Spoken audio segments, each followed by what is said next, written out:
6-year-old will tell you that smoking kills, but nobody knows that gambling kills because dead men tell no tales. Gambling addiction ruins lives, and it's ruined mine, it's ruined many others. People have resorted to taking their own lives, left family behind. There was no fun involved. You see when the fun stops, but there was no fun involved when you get to that level.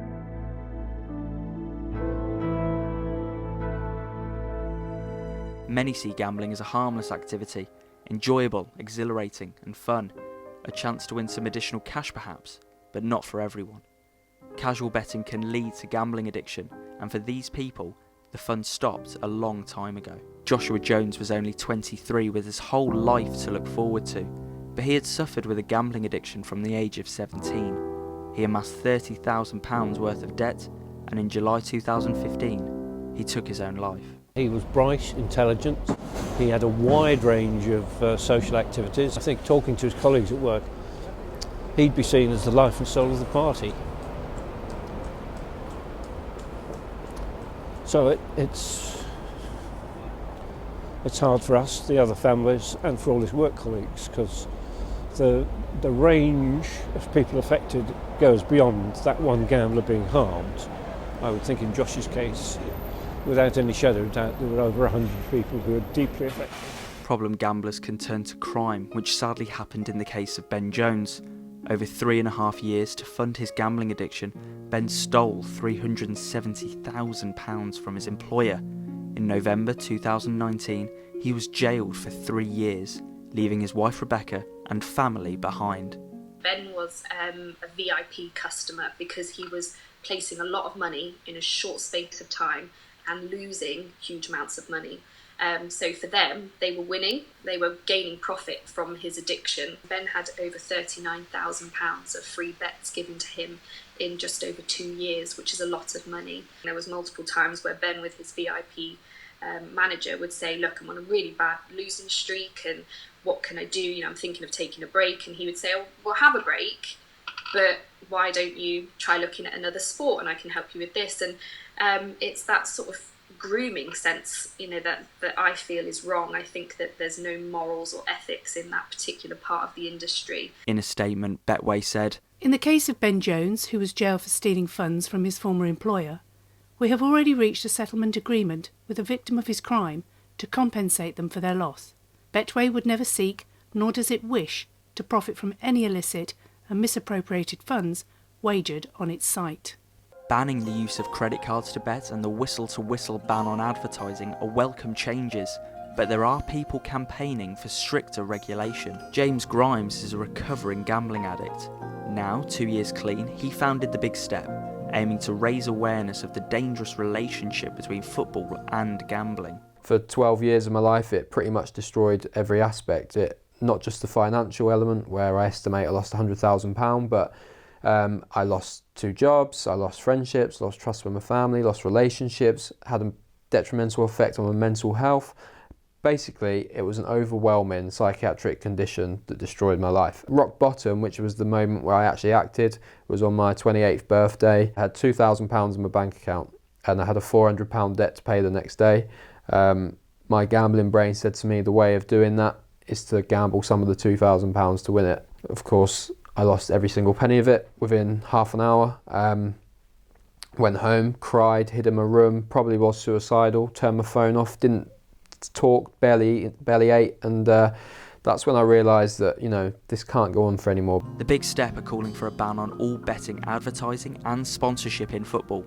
They work alongside Gambling with Lives, a charity formed by bereaved parents who have lost their children to gambling-related suicide. We don't think there's any reason or excuse for gambling sponsorship to be on shirts, around the pitch, on social media, in TV broadcasts, because there's no way of ensuring it doesn't be seen by young fans. It actually destroys lives, which is why I work with Gambling with Lives. When I first encountered them and read the stories about young, bright, popular men taking their own life as a result of a preventable gambling addiction, it breaks my heart, because not only does it resonate with me, because that could have been me, but This is a preventable illness. It's addiction by design. Just so a few people can make some money, people are losing their children. The Big Step completes walking challenges to football clubs that have a relationship or partnership with a gambling firm.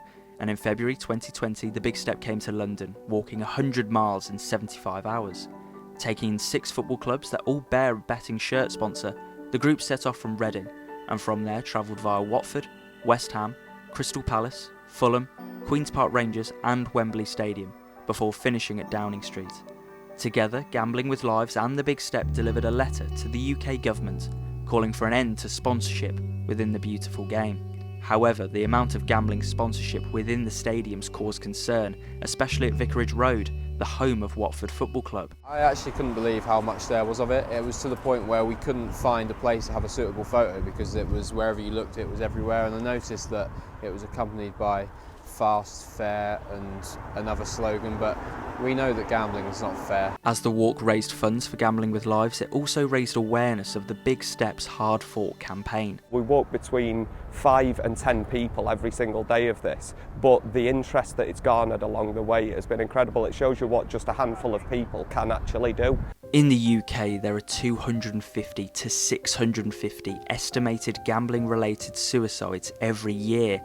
A total of £14.4 billion was lost by people betting from April 2018 to March 2019. There are 340,000 problem gamblers, with a further 2 million people at risk, whilst there are 450,000 under-16s who bet regularly.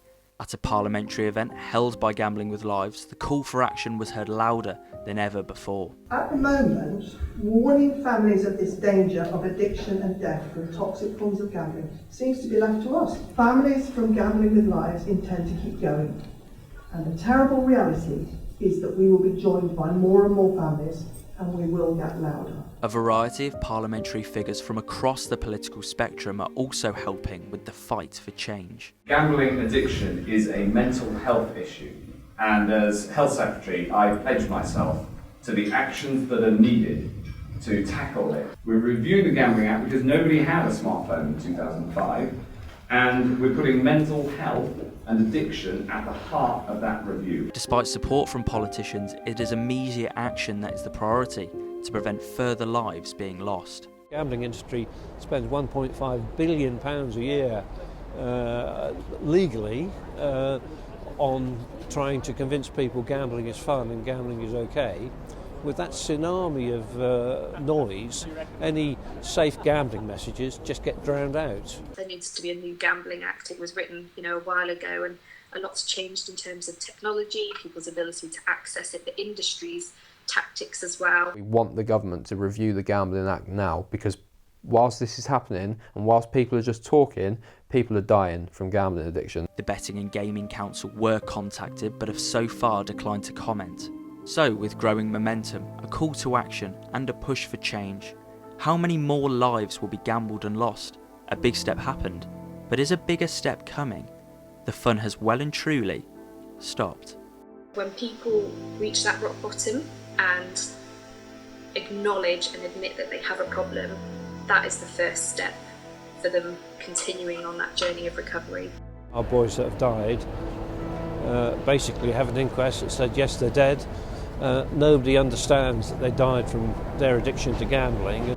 Life is so much better without gambling. Gambling should be a casual, risk-free activity. It's not.